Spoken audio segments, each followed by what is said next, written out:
নারায়ণগঞ্জ ১ আসনের সংসদ সদস্য মোস্তাফিজুর রহমান ভূঁইয়া দীপু গোলাকান্দাইল মজিবুর রহমান ভূঁইয়া উচ্চ বিদ্যালয় এবং শহীদুন্নেসা পাইলট মহিলা উচ্চ বিদ্যালয়কে কলেজে রূপান্তরের লক্ষ্যে নতুন কলেজ ভবনের ভিত্তিপ্রস্তর স্থাপন করেছেন।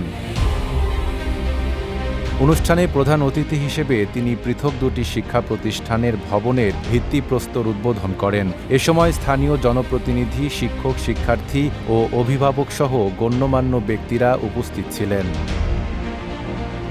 সংসদ সদস্য মুস্তাফিজুর রহমান ভূঁইয়া দীপু বলেন, এলাকার শিক্ষার মানোন্নয়ন ও উচ্চশিক্ষার সুযোগ বাড়াতে বিদ্যালয়গুলোকে পর্যায়ক্রমে কলেজে রূপান্তরের উদ্যোগ নেওয়া হয়েছে। এতে শিক্ষার্থীরা নিজ এলাকা থেকেই উচ্চশিক্ষা গ্রহণের সুযোগ পাবে। উনি এই স্কুলের গভর্নিং বডিতে ছিল। আমি দেখেছি এই স্কুলটা কিভাবে করে আস্তে আস্তে করে উন্নতির দিকে যাচ্ছিল। এখানে একটা বিল্ডিং ছিল না, এখানে জাস্ট একটা কোনো মতো একটা বিল্ডিং ছিল, এটা দিয়ে শুরু হয়েছে।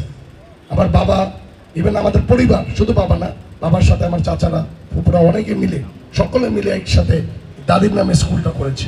স্থানীয়রা এই উদ্যোগকে স্বাগত জানিয়ে বলেন, এর ফলে শিক্ষা ব্যবস্থায় ইতিবাচক পরিবর্তন আসবে এবং শিক্ষার্থীদের ভোগান্তি কমবে। Lily body lotion. প্রকল্পটি বাস্তবায়িত হলে গোলাকান্দাইল ও আশপাশের এলাকার শিক্ষার্থীদের জন্য উচ্চশিক্ষার নতুন দিগন্ত উন্মোচিত হবে বলে আশা করছেন সংশ্লিষ্টরা।